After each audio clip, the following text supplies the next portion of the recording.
Hello and welcome. What's the secret to getting rich? Well, there are plenty of suggestions, spawning a huge global industry in books, lectures, and even board games. A conventional approach to financial independence says we should study hard at school, get the best possible job, work hard to pay bills, and save as much as possible for retirement. Our guest today says the system is flawed and keeps the wealthy rich while others struggle along that conventional path. Robert Kiyosaki is an American entrepreneur who shot to fame more than a decade ago after self-publishing his first book, Rich Dad, Poor Dad, which attempts to teach people how to make money work for them as opposed to working for money. Well, today, the Rich Dad series has sold more than 26 million copies in 38 different languages.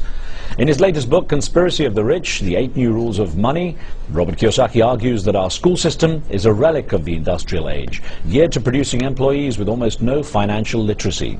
He says when it comes to basics like balance sheets, profits, losses, assets and liabilities, we are woefully ignorant and so not truly in control of our financial destiny. Robert Kiyosaki joins us today from Phoenix, Arizona. And so today we ask, is there a conspiracy of the rich to keep us financially ignorant? Remember, you can join our conversation with your questions and comments. And you can send an SMS or email, and we welcome your phone calls on the show. Robert Kiyosaki, great to have you on the program. Oh, thank you. It's my honor. Good to start off with, I guess, for our viewers who are not familiar with the concept, what is the basic idea behind Rich Dad, Poor Dad? Well, Rich Dad, Poor Dad is a true story. I'm fourth generation Japanese American, born in Hawaii. And my real dad was my poor dad. He was the head of education for the state of Hawaii, a PhD, great guy. But as you know, most school teachers don't know much about money. So my dad, my poor dad, died a poor man. And my rich dad was my best friend's father, and he was a man with virtually no education, but he ultimately became one of the richest men in the state of Hawaii. So Rich Dad, Poor Dad is a very simple, and that's why it sold so many, a very simple story about what two fathers teach their two sons, my best friend and I, about the subject of money. And as you know, we don't teach much about money at school, so that's why we learn about money at home. And that's what Rich Dad, Poor Dad's about. It's interesting, as you talk about gaining financial literacy, and if that's such an important skill, why is it something that isn't taught in schools? Why don't kids get an early start in it? I asked myself that question since I was a kid, since I was about 9 years old when I started studying with my rich dad. And my rich dad just started teaching me playing Monopoly. He played Monopoly over and over again. And he said the formula for great wealth is found on that board game. It's 4 greenhouses, 1 red hotel. Mm-hmm. And I said, is that all there is? I'm 9 years old. He goes, yeah, that's it. And so that's all I do today. I primarily play Monopoly as an adult. But I think if people really knew how much going to school, getting a job, and how much you'll pay in taxes and how you'll never become rich, I think people would leave school. So I think the main reason they don't tell people the truth about money and why the rich are getting richer and the tax laws and banking laws is because most people would just leave school. So this is a waste of time. Well, so I think that's the reason. Yeah, I wonder if there are those who say that children can only absorb so much, or that children should be left to be children. I wonder, do you see a starting point at what age children should start getting these kinds of skills? That's a great question, because at what age is a child interested in money? And I know kids who are like 5 years old, they know the difference between a $1 bill and a $20 bill. And so I think kids are naturally interested in money. And it doesn't have to be that serious. Like I said, I just started playing Monopoly, and I still play Monopoly today. I mean, it's that simple. Well, it's interesting. We talked about the education system just now. We had a viewer that sent in an email stating the following. It's from Syed Arshid, who wrote in saying, education is a kind of investment, like real estate. Now, I know that a number of educators and thought leaders believe the education system is flawed, and you also explained how you think a lot of people, if they knew what was going on with schools, would leave. What would you change in the schooling system? How do you see it as flawed? What would you change? Well, there's a number of things. Financial education begins with literacy. Do you understand the vocabulary of money? And do you know the difference between cash flow and capital gains? That's one. Do you understand the tax laws? When you say to a child, go to school or get a job or become a doctor, those people pay the highest percentage taxes in at least in the United States. Where a person like me, I can make millions of dollars as an entrepreneur and an investor and pay 0 tax legally. So if you understood taxes and all that, plus how the investment world works, you might make other decisions about a life's course. What profession would you take up? I'm going to put a couple of emails to you because a couple of viewers expressed their views. The first one is from Khalfan Al-Aremi, who wrote in saying, for some people, education and a good job are the best ways to get rich. And another, who wrote in from Nigeria, Kunle Lawal, wrote in saying, graduates are being groomed to work for multinational corporations as the height of their careers, instead of owning one. Now, I wonder, in your opinion, is it possible to get rich working for someone else? Oh, yes, it is. I'm not against education. There's three basic types of education. There's academic, which is reading, writing, and arithmetic. It's very important. The second is professional. You know, become a doctor or a lawyer. In my case, I became a ship's officer and an airline. I'm a pilot. But there's no financial education. And the reason when I got out of the military, I flew for the Marine Corps, the reason I didn't go on to become an airline pilot like my peers did was simply because I'd still been an employee. And the airline industry is in trouble today, so a lot of my peers lost their jobs anyway.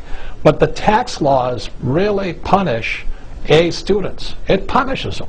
Like I'll say it again, doctors and lawyers in America pay the highest percentage of taxes, where a guy like me who was a C student, you know, I can make millions. I know a number of people who've picked up your books and actually do apply the principles that you say quite religiously to their day-to-day lives. Now, I know you give some fairly controversial advice, so let's get to one or two things. You say cash is trash. What do you mean by that? Well, I said that about in 1981 I started saying that, and I got crucified for that. If you read Rich Dad, Poor Dad, I said your house is not an asset, and all my real estate friends, you know, don't send me Christmas cards, or they hate me now for saying that. And I said savers are losers. And the reason for that is you look at the Federal Reserve Bank of the United States, they've printed more money in 2009 than they've printed in the first 100 years of existence.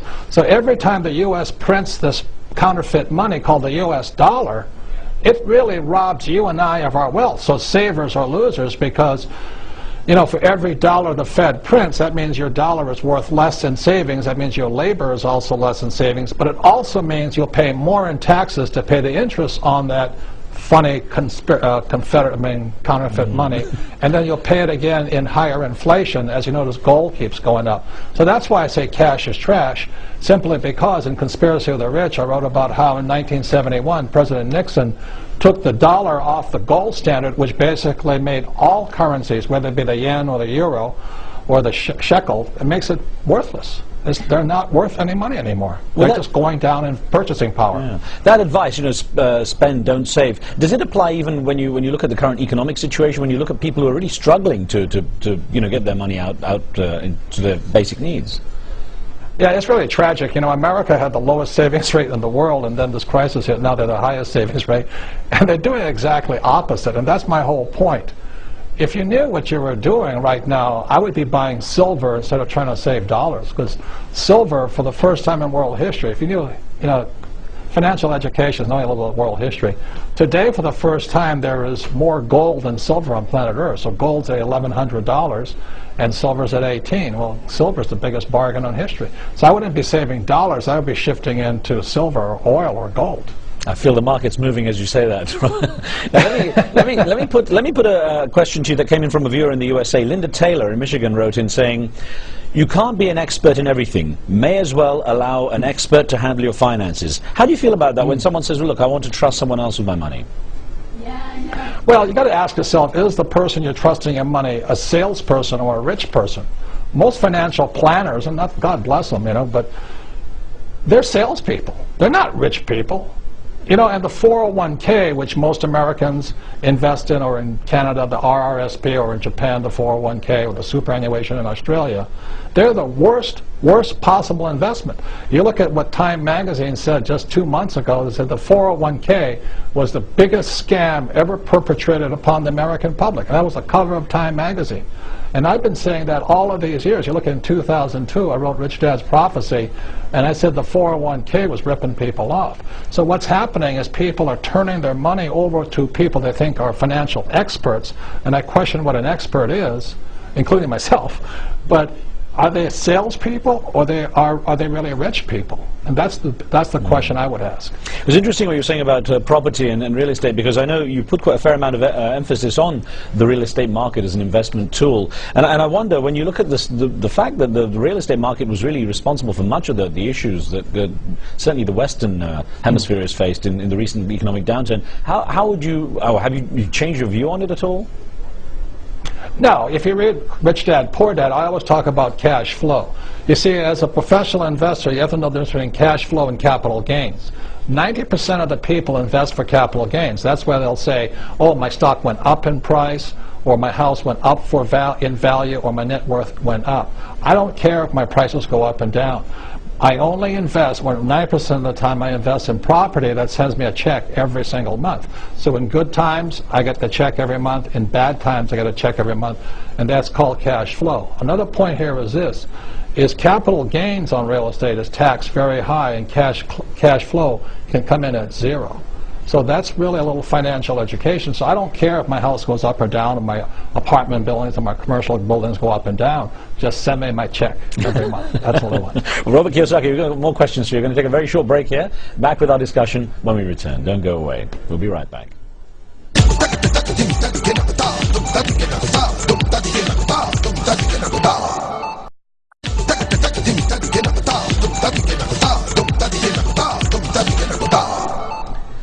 Welcome back. We've been discussing financial literacy and the important lessons on money management that are not necessarily taught in school. I'm joined by one of America's best-known personal finance gurus, Robert Kiyosaki, the author of Rich Dad, Poor Dad series, which advocates breaking out of the rat race by investing in real estate and other businesses to build wealth. And actually an interesting point that came to me just as I was thinking about the show, Robert, is does the financial literacy, or does the skill and the potential skill that can be acquired depend on a person's culture? Do you find variations in the culture of people, the way they approach this? Yeah, I would definitely say so, but more than just culture, I would say from economic class. If you come from a poor family, what I'm saying is pure heresy. And if you come from an academic family like my family, all PhDs, it's academic heresy. And for the rich, they go, what's so hard about this? So it's not so much about ethnicity or anything like this, because every country has its rich and its poor and middle class, but it's just really what economic class you come from. What is the conspiracy you refer to in the latest book? When you talk about the conspiracy of the rich, basically, what do you see that to be? Well, conspiracy of the rich is in two parts. The first part is the history of how we got here, because it didn't just start with this real estate stuff. It's been going on for centuries. For centuries, the rich have always exploited the poor. So the first part of the book is a little bit of history, because if you can see history, you can see the future. And the second part is how guys like me get out of this mess by printing our own money. See, if the real thing is the Federal Reserve Bank in 1913 was formed against the wishes of the U.S. Constitution. The Federal Reserve Bank is not federal. It is owned by the richest European families in the world. It is not a bank. It has no reserves. It has the power to print money as much as it likes. So let's say it issues, it prints $1 billion. That money, they just wrote a check for it. It doesn't exist. It's like just making it up. But they want the interest from the taxpayers to pay the interest on that debt. And that's really what it's about. It's about why this economy is collapsing, is because they just started pushing the world into greater and greater debt. And around the year 2002, they started giving home loans to people with no jobs, no income, just to get them to borrow money to keep the economy afloat. But that's 2002 is just a symptom of 1913. So that's the first part of the book, and the second part of the book is how I play according to the rules of the rich. So I'm not against the Federal Reserve Bank. I mean, they're giving me a lot more money now than ever before, but they're not giving it to the poor and middle class. It's tragic. Interesting you say about getting out of the rat race and building sort of independent wealth here. We had a question from through Twitter from a viewer who used the name Falky8773. It says, how and where would the few who control the world find people to be their subordinates if everyone had an empire? Well, they do it in Conspiracy of the Rich. I write about the conspiracy against the U.S. education system. In 1904, a man named John D. Rockefeller took over the financial education system with a thing called the General Education Board. And then they dictated what the government taught kids in school. So the way they had to do it was one of the ways, not only taking over the banks, but they had to take over the school system. So when you see stuff like that, you'll understand kind of what's going on. And that's why Conspiracy of the Rich, the first part is history. The second part is how guys like me play by the rules of the rich, which is different than going to school and getting a job. They're very different worlds. Well, there was a viewer from the Philippines who wrote in for the show a question for you, a comment from Abdul Ghani Salapuddin, who wrote in saying, being poor or rich is a matter of choice, not destiny. Our destiny is in our hands. It is up to us to pursue it, to make it happen. But surely not everyone has the same opportunity, do they, Robert? No, but they don't have it if they're financially uneducated. Like the average person is working, in America, they're working for the US dollar. Well, all over the world, the reserve banks of the world, like the Bank of Japan and all that, are dumping the dollar. And yet people are still working for the dollar. That's why if you read in Rich Dad, Poor Dad, I say the rich don't work for money. The rich acquire assets. And so how can a person know anything if they're not financially educated? And they think, you know, well, all I have to do is make more money. Well, what good does it sense does it make to make more money when the Federal Reserve is printing trillions of dollars? That's financial stupidity. Why work for money when the Fed can print it automatically? That's all I'm saying. Why do that? Why save it? Why save it when they're printing it? I don't know. What went through your head when the stimulus package and President Obama's sort of attempt to try and put the economy back on track? What went through your mind when you heard about what was going on? Well, if you read Conspiracy of the Rich, it's on target, on schedule. That's what they're going to do every time. That's what FDR did. That's what Hitler did. That's what Mao Zedong did. It's been done throughout history. It's repeating itself again and again. And you know, like I think Obama's going to come up with what was known as the WPA, the Works Progress Administration, to get people to go back to work, or the CCC, the Civilian Conservation Corps. So the way Obama's going to flood the market with money is create these funny jobs, like in the name of the green environment. You can see it now. They're giving people incentives to insulate their homes and all this, but that's the way they get money, funny money, into the system. And you'll see it happening again. History does repeat. Well, in that, people talk about financial markets, the global markets being in cycles, the bear and bull markets basically going up and down. How does the state of the market play with what you advise? I mean, what should people be watching out for if they're going to follow your advice? Well, again, in Conspiracy of the Rich, you've got to understand history. In 1913, the Federal Reserve Bank was formed. In 1944 was the Bretton Woods Agreement. The Bretton Woods Agreement basically required all the countries of the world to join the World Bank and the WTO. And to do that, the World Trade Organization, they had to copy the Fed system. And then like the Bank of Japan, they have to store U.S. dollars. Bank of China stores U.S. dollars. And then in 1971, Nixon took the dollar off the gold standard. That was the biggest, in history. And suddenly the U.S. could now flood the world with funny money. So all the people who are saving U.S. dollars, they're going, what happened? The dollar is dropping in value like a rock, but that's the way the U.S. can pay off its bills. And that's what's happening. So that's why I'm saying to people, you have to learn to use debt. In most financial pundits, they get out of debt. If you're not in debt, you're not playing the game. And then that's why gold and silver are more important today. Interesting, and just in our live station chat room, there are people around the world discussing this as we go out live. Petros in Cyprus says, don't save, just spend. I disagree with that. If I want a holiday this summer, I wouldn't get it by spending, but saving. Well, he's a consumer, not a rich man. That's the difference. I have a lot of money and I can go on any vacation I want. I just don't have to work for the money. He has to probably work and save, and that's a working class mentality. So it's a very different mindset. I have a very different mindset. That's why most people go to school, get a job, work hard, live below your means, save money. That's not my mindset. If that's your mindset, good luck. But you're working for a toxic currency, the dollar or whatever paper, what's called fiat currency. It's disastrous right now. The money supply has been polluted by the U.S. Federal Reserve System. Robert, how do you bring peace of mind and a sense of happiness into the equation? How do people balance this desire, in your opinion, this desire to get wealthy and develop this kind of financial independence, along with just having some degree of peace of mind, not worrying too much, and actually having a sense of happiness, irrespective of financial status? Well, a lot of times people say, I'd rather be happy than rich, and my saying is, why not be both?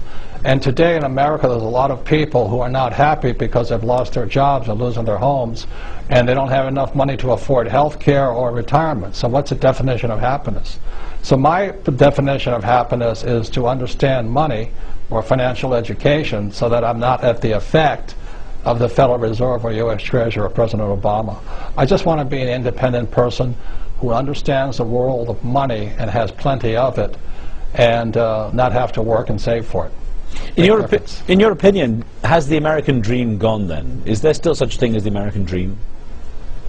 I think it's gone. I think, I know everybody's saying that 2010 is going to be a great year. I'm writing a piece called Predictions for 2010. I'm on Yahoo Finance, and I will show you the graphs and charts I look at, and you can make up your own mind. I think we're going into one heck of a time in 2010, 2011, and 2012. So I'm going to make a lot of money. I'm not concerned about me. But if you can see what's coming, maybe you can take some evasive action. The Fed is printing money. Well, this is what I wonder, is that how can, I mean, when you say take some action, is there just something very basic that people can do if they're worried now, listening to what you're saying? Is there something that the average person can do? Yeah, right now, I don't care if you have euro or yen or dollars, right now I'd be buying silver and gold.